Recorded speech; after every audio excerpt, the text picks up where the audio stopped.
근데 지금부터 제가 드릴 말씀을 쭉 살펴보면 경기 침체가 생각보다 심하지 않을 수 있고 오히려 쭉 랠리를 이어갈 수 있지 않을까 하는 생각을 하실 수가 있을 거예요. 네, 안녕하세요 여러분, 사냥개미입니다. 요즘 경기 침체 이슈로 한번 시장이 출렁거렸죠. 사람들의 머릿속에는 경기 침체라는 단어가 깊이 박혀 있는 것 같습니다. 대체 언제 경기 침체가 오는 건지, 온다면 얼마나 큰 영향이 있을지, 투자를 계속해도 되는 건지 말아야 하는 건지, 이런 생각들이 계속 많으실 거예요. 저 또한 고용시장만을 바라봤을 때는 경기 침체가 머지않았다라는 생각을 계속 하고 있었습니다만, 제가 오늘 말씀드릴 추가적인 내용들을 고려를 해보면 꼭 그렇지만은 않을 수도 있겠다라는 생각을 하실 수도 있을 겁니다. 오늘은 이와 관련된 내용들을 포인트만 잘 짚어서 말씀을 드려볼 테니까 끝까지 잘 시청해 주시길 바라겠습니다. 그럼 바로 시작할게요.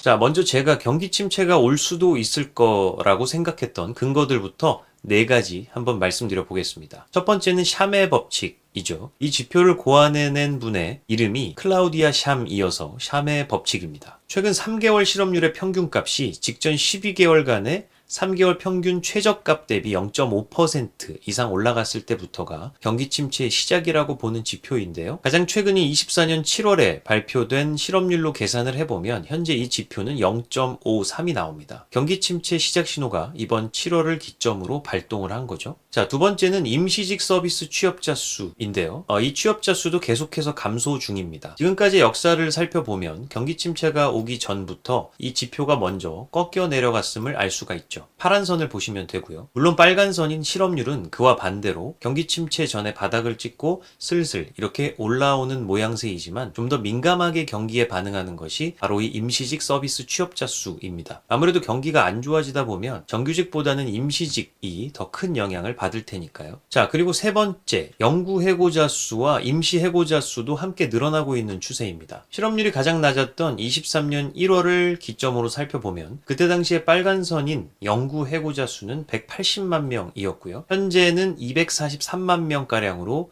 약 63만 명이 증가를 했습니다. 파란 선인 임시 해고자 수도 그 당시에는 76만 3천 명이었는데요. 최근 들어서 급증을 하면서 106만 명이 넘어섰죠. 약 30만 명이 증가를 했습니다. 결국엔 실업률의 현재 증가 추세에 영구 및 임시 해고자 수가 큰 영향을 미치고 있다라는 사실을 추론을 해볼 수가 있겠죠. 자, 마지막으로는 광의의 실업률을 보면 현재 7.8%로 상당히 올라가 있는 상태입니다. 파트타임 실업자 수까지 고려를 하고 있는 광의의 실업률이다 보니까 일반적인 실업률 지표보다 좀 더 높게 나오는 경향이 있습니다. 자, 이렇게 제가 말씀드린 4가지 고용 관련 지표들을 살펴보면 고용시장이 확실히 무너져가고 있고 경기 침체가 임박했다라는 합리적 의심을 할 수가 있습니다. 근데 지금부터 제가 말씀드릴 내용들을 한번 살펴보면 경기 침체가 생각보다 심하지 않을 수 있고 오히려 이대로 쭉 랠리를 할 수도 있지 않을까 생각이 드실 수도 있을 거예요. 말씀드려 보겠습니다.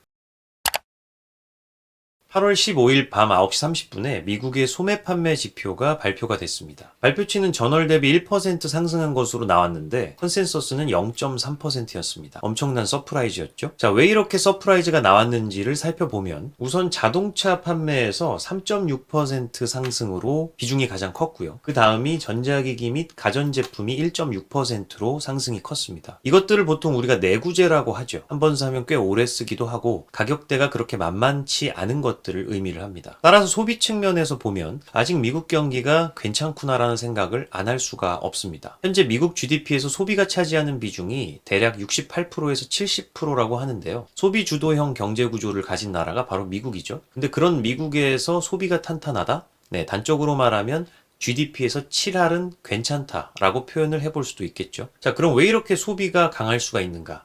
그 원인은 제가 참고하는 KB증권 주식전략 리포트를 기반으로 한번 말씀을 드려보겠습니다. 네, 리포트에 따르면 월마트발 저가 할인 경쟁이 치열해지고 있다고 합니다. 월마트가 실적 발표를 5월 16일에 했었는데 이때 서프라이즈가 났어요. 1분기 IR을 기반으로 보면 결국 답은 이 싸게 팔면 대박 날 수 있다라는 이런 저가 할인 판매 전략이 매우 유효했다는 점이었는데요. 따라서 이 5월 이후로부터 아마존에서는 프라임데이, 월마트는 월마트 딜을 계속했고요. 타겟에서는 7월 7일부터 13일 일주일간 할인 행사를 진행하는 등 할인 판매에 열을 올리는 모습이었습니다. 물론 할인 판매를 하다 보면 매출은 늘고 기업 이익은 감소하겠지만 우선 미국인들의 소비 여력이 남아있다는 것은 충분히 증명이 되는 부분이죠. 자, 그래서 자동차 업계가 이 전략을 카피를 했다고 합니다. 7월에 자동차 판매 인센티브가 급증을 했다고 하는데요. 7% 할인 판매를 했고 이는 3년 만에 최고치였다고 해요. 자, 결국 이번에 발표된 소매 판매 서프라이즈에서 가장 큰 상승 비중을 차지했던 이 자동차 3.6%에서도 역시나 할인 판매 전략이 먹혔다는 것을 알 수가 있고요. 이러한 값비싼 내구재에도 사람들의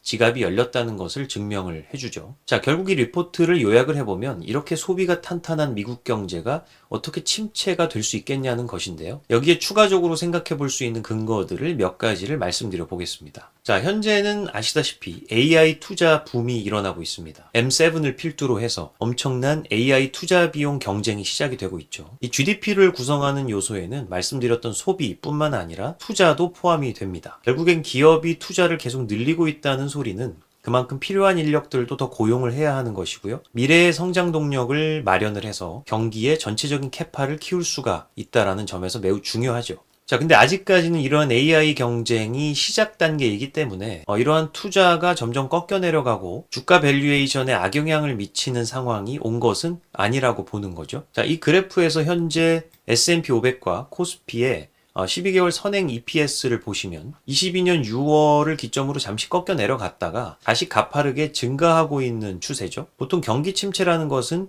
기업 실적이 가파르게 하락을 할 때인데 이 추세로 봐서는 오히려 경기 침체 이후에 탈출을 하고 성장해 나가는 모습으로 보인다는 겁니다. 자, 이는 22년에 NBER, 전미경제연구소에서 경기 침체다라고 선언만 안 했을 뿐이지 그때가 사실상 경기 침체였다고 말을 하고 있어요. 자, 또한 CPI도 지속적으로 하락을 하고 있는 상황에서 이러한 저가 판매 전략이 유효하다는 것이 증명이 되고 여러 기업들이 그러한 흐름에 동참을 하게 되면 소비자 판매가가 낮아지고 결국엔 그것이 CPI 하락에 더 큰 영향을 미칠 수 있다고도 보고 있습니다. 다만 아직은 주거비 측면에서 좀 덜 내려왔기 때문에 헤드라인 CPI가 3%대에 머물고는 있지만 이 또한 하락 추세로 충분히 접어들었음은 확실한 것으로 보이죠. 자, 정리를 해보면 결국엔 월마트발 저가 할인 판매 전략이 경쟁이 붙으면서 여러 산업군으로 번졌고 이번에 소매 판매 지표 발표된 것으로 봐서 미국의 소비가 아직은 탄탄하다는 것이 증명됐다고 볼 수가 있겠고요. 이러한 저가 할인 경쟁으로 인한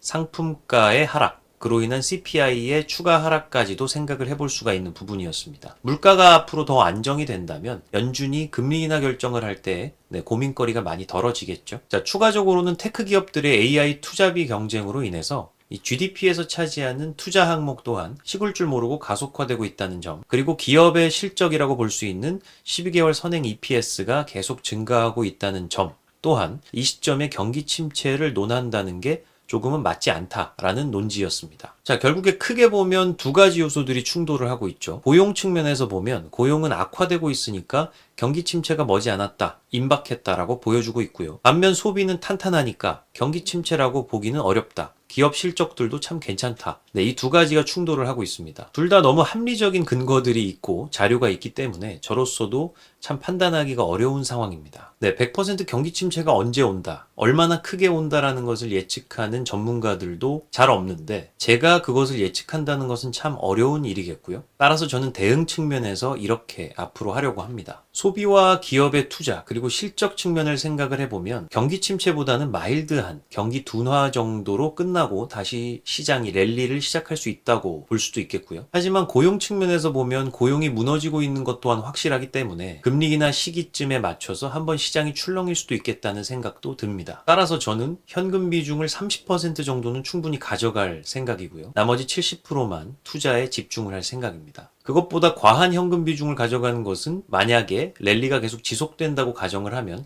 좀 아쉬울 수가 있으니까 30% 정도가 가장 적절하다고 생각을 하고 있습니다.